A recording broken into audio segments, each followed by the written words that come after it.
if we can get more people cycling, we'll have less people visiting health services, less congestion, all this sort of thing. My name's Sarah. I'm a member of Truro Cycling Campaign. I'm also a Truro City Councillor, a member of Transition Truro.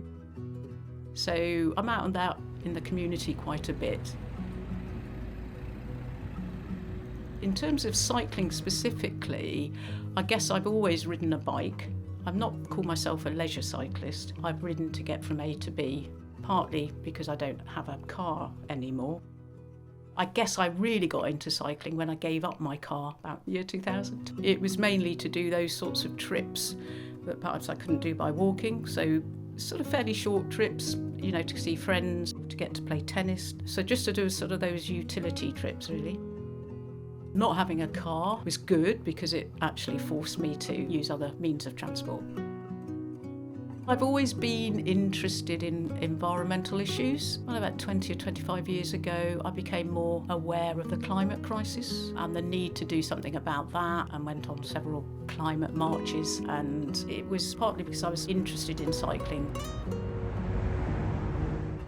The sustainable transport issue was something that I felt was important in terms of trying to do something about the climate crisis, because transport makes up about 25% of carbon emissions, both nationally and locally here in Cornwall. So it's a big chunk, and a lot of that is through private car use. So I was quite keen to try to, do something about that. So I guess that's why sustainable transport became my thing. Truro Cycling Campaign is a campaign group to campaign for better cycling infrastructure, safe cycling infrastructure, to actually encourage more people to cycle. We formed in 2017. And not that I went to it, but there was a conference in Plymouth held by Cycling UK, which is a sort of national charity for cycling. They held a conference called Making Space for Cycling. A couple of others from Truro went and got really excited about it and thought we could form a campaign group to try to improve cycling infrastructure in Truro and the surrounding area. That was myself and my brother. We were the sort of the co-founders of that and organised it. We've got a core group of, say, 5 or 6 people. Yeah, I would say we've achieved quite a bit over that time, mainly through the campaign for the Cycle Bridge at Chiverton and also the Saints Trail, which is from St Agnes to Truro.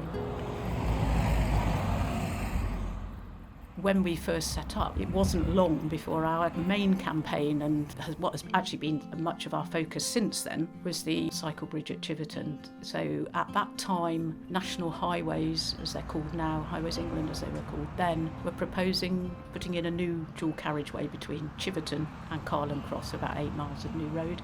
But they weren't putting in any crossing for cyclists. So Chiverton is between St Agnes and Truro, and that roundabout has increased in size and complexity over the years, and it was becoming a barrier to cycling.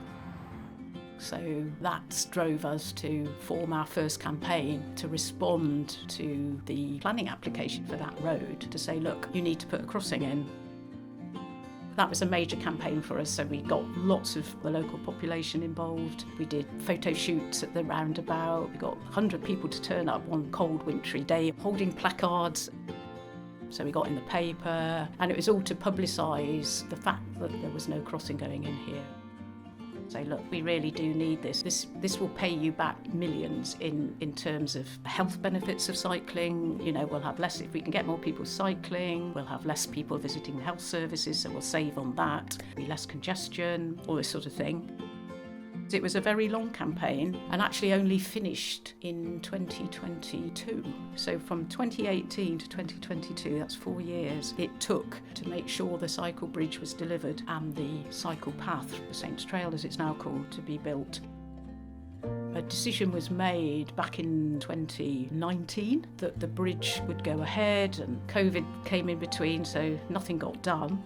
There was a change of administration at Cornwall Council. They started to question the need for the cycle bridge, so we had to start up again. It's been a long campaign, but finally the bridge was put in place in 2024, Easter time, and the cycle paths were finally completed in February of this year. I think in the end the quiet majority won.